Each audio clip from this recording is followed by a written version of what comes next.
भटक्या कुत्र्यांच्या वाढलेल्या त्रासावर महाराष्ट्र सरकारने तातडीने लक्ष दिले आहे। या समस्येवर तातडीने उपाय शोधण्यासाठी लवकरच एक खास बैठक बोलावली जाईल अशी घोषणा विधानसभेत करण्यात आली आहे।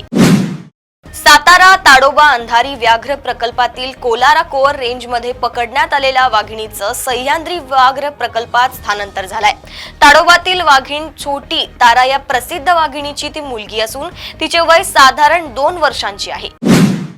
मुख्यमंत्री देवेंद्र फडणवीस यांच्या भारतीय संविधानाची अमृत महोत्सवाची वाटचाल या पुस्तकाचं प्रकाशन राज्यपालांच्या हस्ते झालं। विधिमंडळाच्या पागे संसदीय प्रशिक्षण केंद्रातर्फे पुस्तकाचं संपादन करण्यात आलं आहे। राज्य नगरपालिका निवडणुकांमुळे एमपीएससीने गट ब व गट क परीक्षांच्या तारखा बदलल्या। मात्र आता गट ब परीक्षेची तारीख 4 जानेवारीला आल्याने याच दिवशी यूजीसी नेट परीक्षा असल्याने विद्यार्थी संभ्रमात आहे। आयोगाने इतर परीक्षांचा विचार न केल्याने एका परीक्षेला मुकावे लागण्याची शक्यता आहे। पुरंदर येथील प्रस्तावित छत्रपती संभाजीराजे आंतरराष्ट्रीय विमानतळ प्रकल्पामुळे बाधित होणाऱ्या शेतकरी व ग्रामस्थांच्या विविध मागण्यांबाबत मुख्यमंत्री देवेंद्र फडणवीस हे लवकरच प्रतिनिधी मंडळासोबत बैठक घेऊन पुढील निर्णयावर चर्चा करणार असल्याची माहिती जिल्हाधिकारी जितेंद्र डुडी यांनी दिली आहे।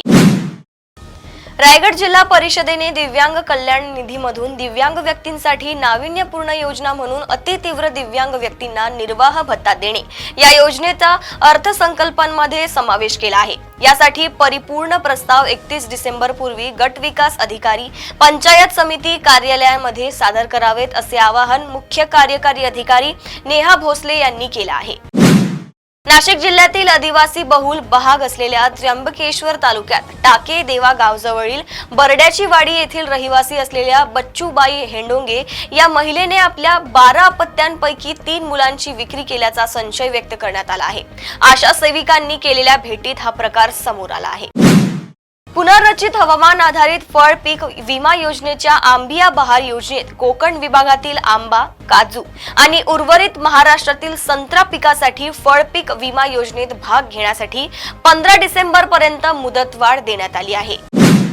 देशभरासह राज्यातही थंडीचा कडाका वाढला आहे। राज्यातील अनेक जिल्ह्यांमध्ये तापमानाचा पारा 10 अंश सेल्सिअसच्या खाली गेला आहे।